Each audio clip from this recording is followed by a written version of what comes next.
These are the steps that I have used to create a topology. I'm going to configure dial pairing. This is the technique or a mechanism used in routing in Cisco IP phones. This is a complicated lab that most of people dodge. So let me show you. Using these steps, I have followed these steps and created a converged network that I'm going step by step to show you what I configured. So this is the topology.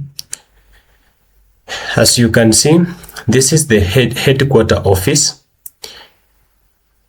The headquarter office is composing of this VLAN 10 and 11. Then this is the branch office having VLAN 20 and 12. This is the data center, or you can call it the server farm. Within this data center, we've got FTP server, DNS server, HTTP server, that's a web server, and mail server. You can see. So this is the autonomous system. This is the ISP. This is the edge router for the headquarter. This is the edge router for the branch. So in this lab, I'm going to show you how to configure, or how I arrived at configuring dial pairing, that is routing in Cisco IP phones.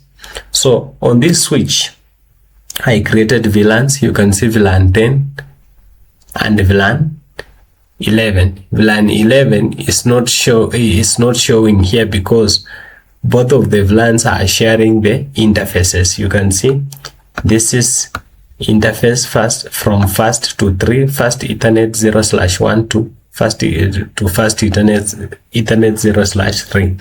So 1 to 3, all of them are under VLAN 10 and 11, but what distinguishes them that VLAN 10, VLAN 11 is the voice VLAN. Let me show you what I configured on this switch. Cisco.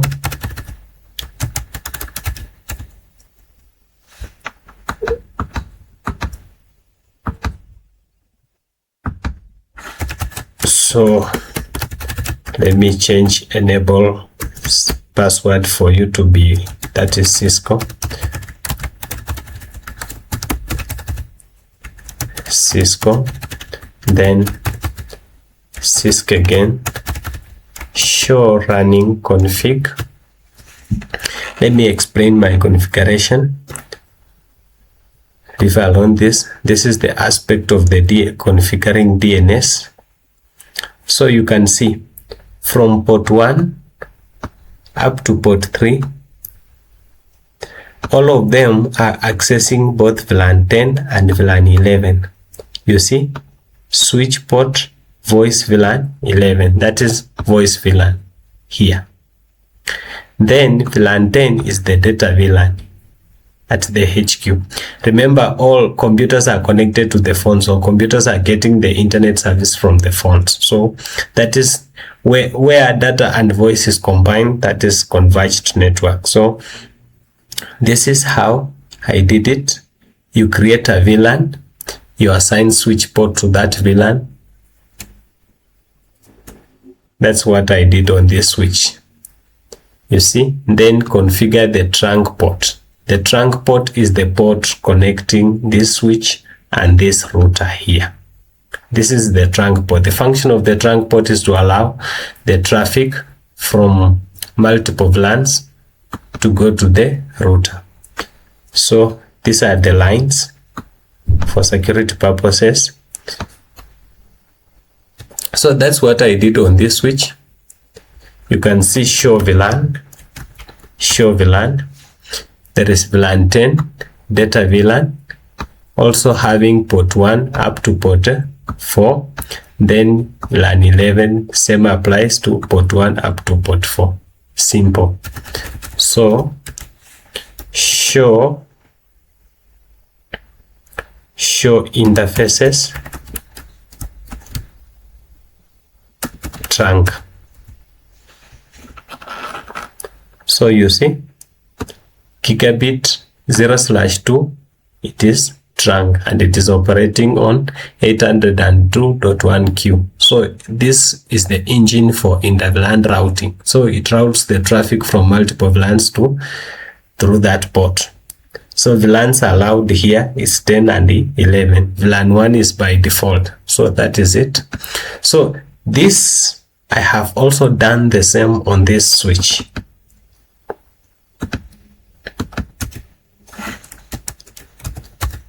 Cisco, the password is Cisco. Show running config.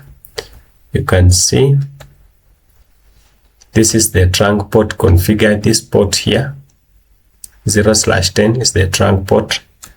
Then you find that 1, 2 to 4, 1, 2, 3 both are accessing VLAN 20 and VLAN 12. That's the voice VLAN and data. Then this is configuration for lines. The password is Cisco. The password is the same.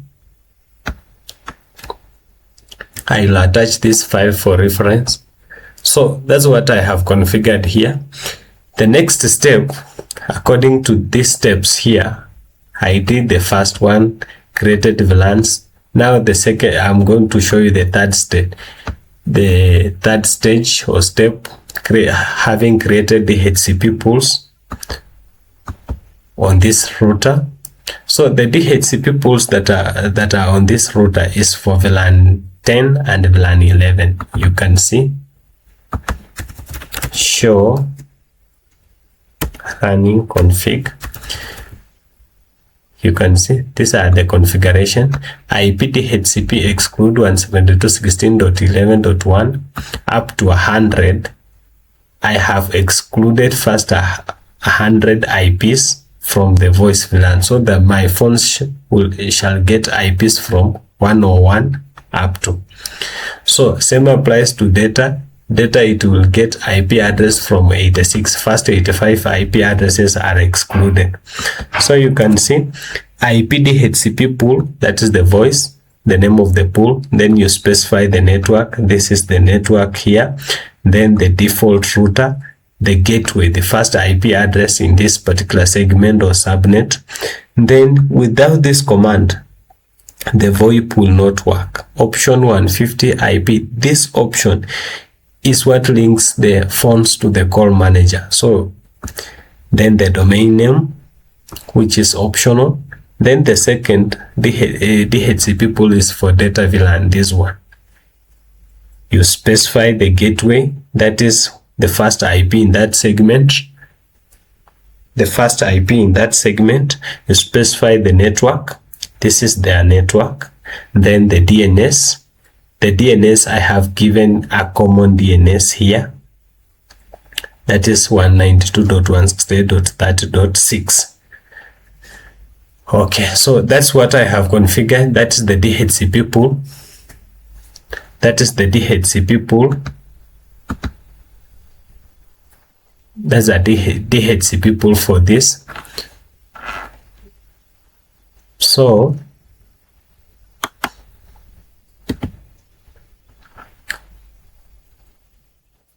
let me show you also on this router. Show running config. You see the same, I have done the same. Created the DHCP pool for voice and data and excluded the IP addresses. So that is the second step. The third step, configuring trunk ports. I had already shown you how to configure trunk ports here. To configure trunk port, for example, you interface gig 0/0 switch port mode trunk, then switch port trunk allowed. You specify the VLANs that are going to work on that trunk. So that is it. This is how you configure the trunk port.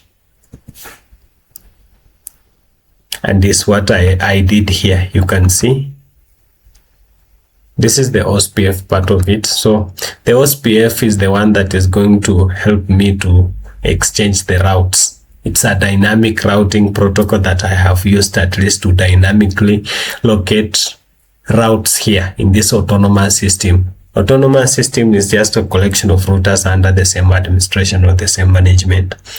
So the next thing is the telephone service.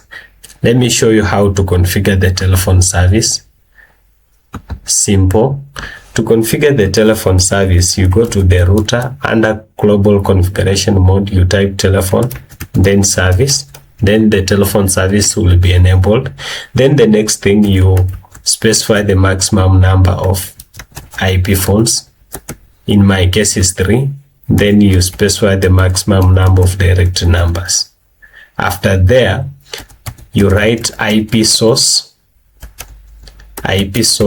address. That is the gateway to the voice VLAN. For example, 1, then port 2000. So this port is the one used to link or to connect the phones to the call manager. Then after there, auto assign 1 to 2, 1 to 3, because my phones ranges from 1 to 2. So these are the basic telephones manager service. So this is the first step. Second step, you exit, then you go back to global configuration mode. Then you start assigning the dial numbers. ephone -dn, that is directory number 1, then number you give. If for example it is 4100, you repeat until you finished configuring the phone. So this is what I did on this router. You can see, let me show you. It is down here. So you can see telephone service, maximum ephones, then maximum DN, that's direct numbers. You specify the gateway, then you link it to, you specify the gateway and link the phones through the port to the call manager. Then this command here, it is used to make sure that direct numbers are dynamically assigned. Then the next step, after exiting the global configuration mode or the global configuration mode, telephone service, then you configure the dial numbers. ephone directory number 1, then you give the number or the extension number. So that's how you configure the normal VoIP. So the same is what I have done here according to the specifications that are there. So you see, telephone service maximum. So the gateway is the first IP address from this segment. Then the phones, my phones 3101, 3102, 3103, 3100, 3101, 3102.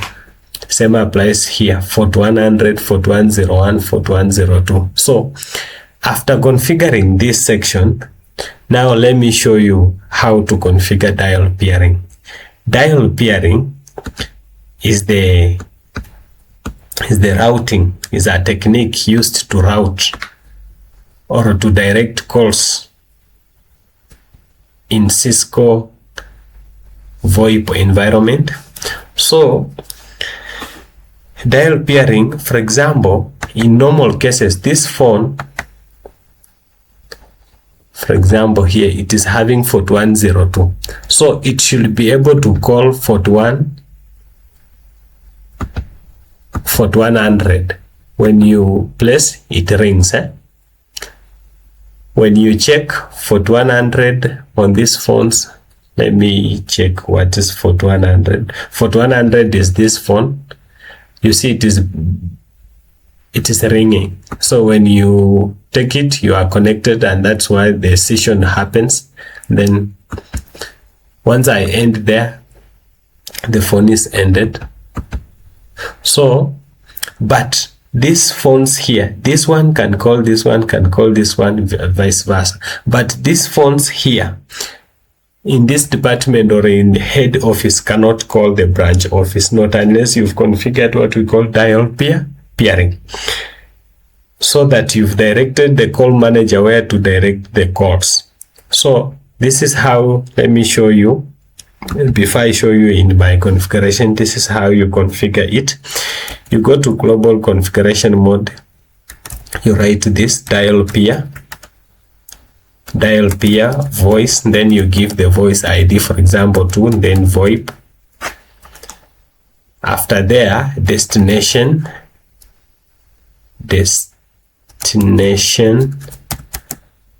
pattern. Then destination pattern, for example, if you are in this head office, your destination pattern will be the extension or dial numbers for the branch. When you are in the branch, your destination pattern numbers will be in the head office. So in my case, most of the numbers here are starting from that 100. So my destination pattern will be that one dot. That one means some numbers are following. Then from there, session target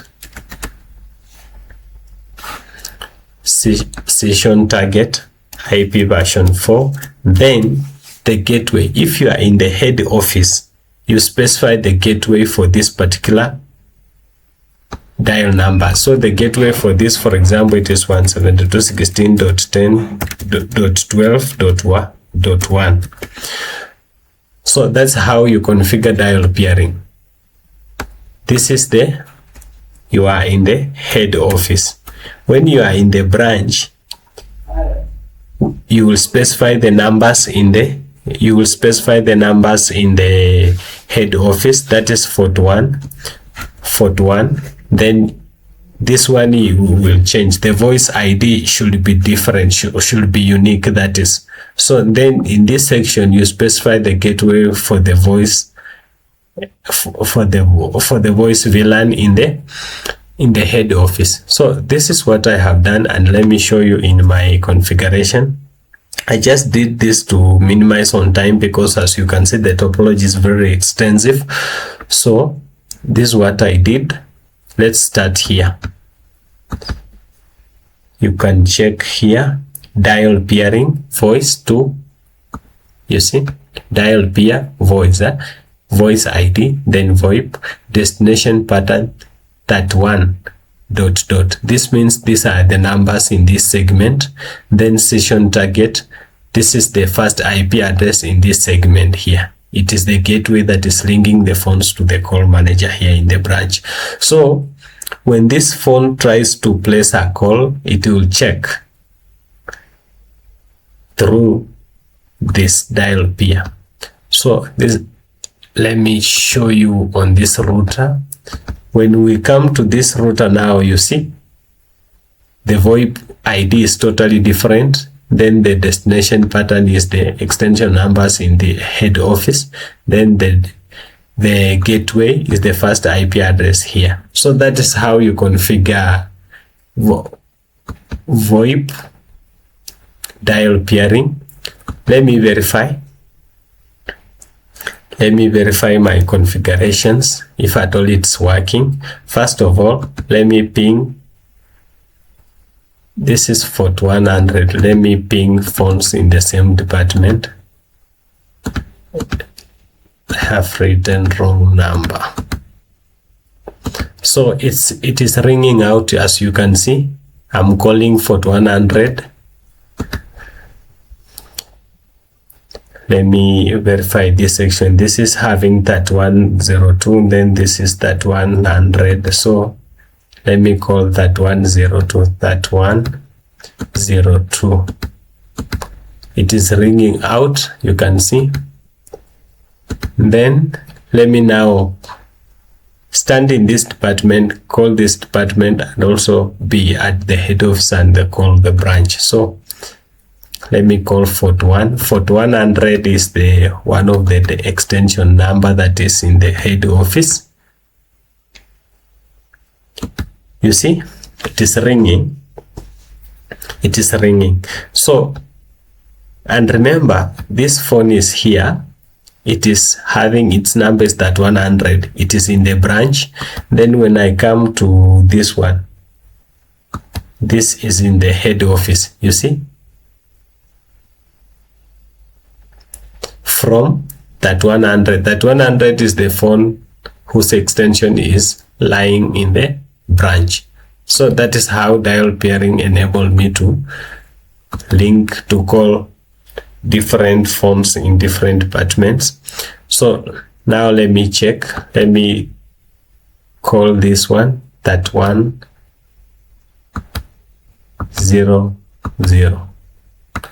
Yes, it's saying a unknown number. Just a minute. That 102.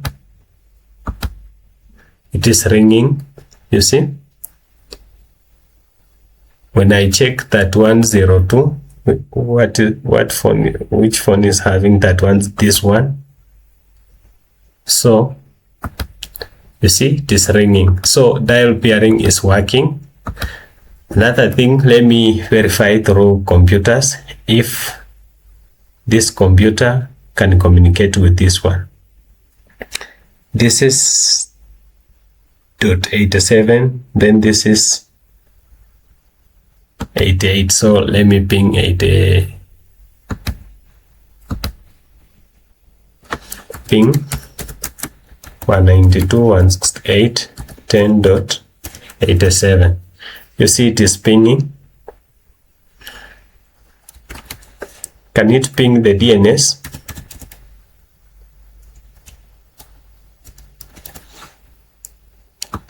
The DNS is this one, 30.6.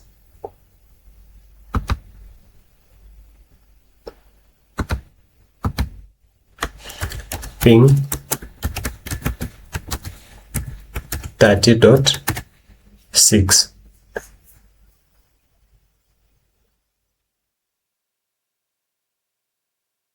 You see, it is pinging. So my network connectivity or reachability is okay. This computer can ping the DNS here, can reach the data center. You see? And in terms of mail, this one can also send an email to the mail server. Or let me just try. Let admin send an email to Collins.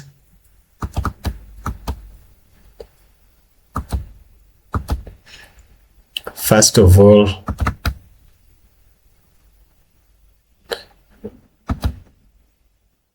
email. So there is Collins admin and user one, cisco.com. So admin, you come to the email. You see, there is an email that was written on Saturday, October 5, 2024. So let me compose a new one. This is admin, so Collins at cisco.com, then subject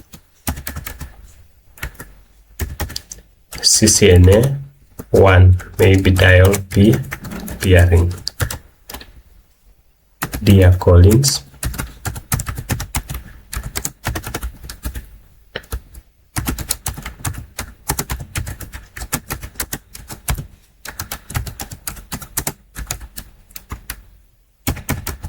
ongoing classes.